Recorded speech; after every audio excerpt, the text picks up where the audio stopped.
to listen to tent makers. He had a teachable spirit. Don't ever as a Christian get to the point in your life you think you have arrived. That you can't listen to some tent makers that know God, that serve God, that might be able to instruct some things that you don't know. There are some people, I was telling my son Mark yesterday about when I first was in the ministry, and I had World War I veterans. I knew a new movie came out, 1917. And how was it, by the way, Brother Greenhouse, back in those days? Good, all right.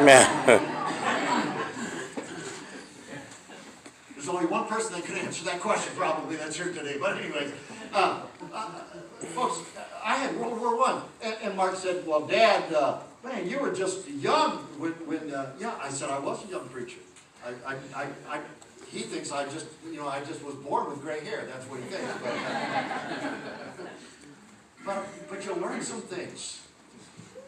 And do you know that those old World War I veterans, not World War II, World War I veterans, looked at me as a young pastor and respected me and listened to me. And I was able to disciple them.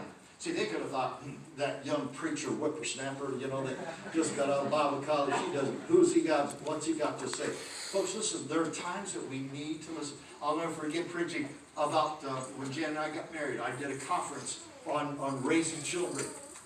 I'll never forget someone coming up and afterwards and said, listen, that was pretty good stuff and I liked it, but wait till you have kids of your own. You're going to preach a different message. Folks, I've got 5 kids and 6 grandchildren, and I still preach the same message. Amen. Because it never changes. In God's way of teaching us sometimes. That's why we've got to be willing to learn and be under authority to realize that even sometimes a tent maker can teach us some things, and we get to be discipled by tent makers. And so discipleship mattered to Aquila and Priscilla. And then, of course, discipleship mattered to Apollos. Because it wasn't long until look at verse 27 now, the end of chapter 18. And when Apollos was disposed to pass into Achaia, he was going back to Corinth.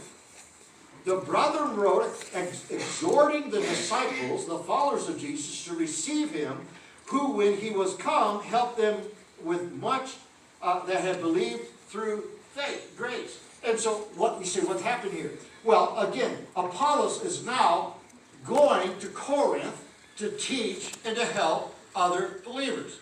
Apollos was an eloquent preacher. We know this from the letters of 1 Corinthians and 2 Corinthians that the Apostle Paul had written about the church. Now we know that, and by the way, this coming Wednesday night, I'll be starting on Corinthians in the book of 1 Corinthians, teaching about this.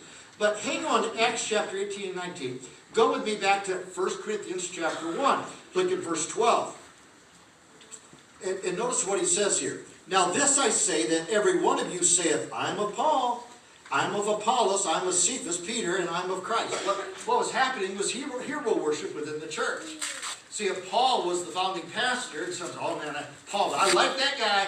Apollos, no, not so much. Peter, not so much. But I really like him. Or others said, I like Apollos. Man, he's eloquent. He's a great orator of the Word of God. Others said, I like Peter. And some said, I don't need any human leadership. I just love Jesus, and and I don't really care for those guys. And then he says, go over to chapter 3. Go over to chapter 3 and verse 4. Paul says this, for while one saith, I'm of Paul, and another, I'm of Apollos, you're carnal to do that. Look at verse 5. Who then's Paul? Who is Apollos, but servants or ministers by whom ye believe, even as the Lord gave to every man. Paul says, I've planted, he was the founder of the church.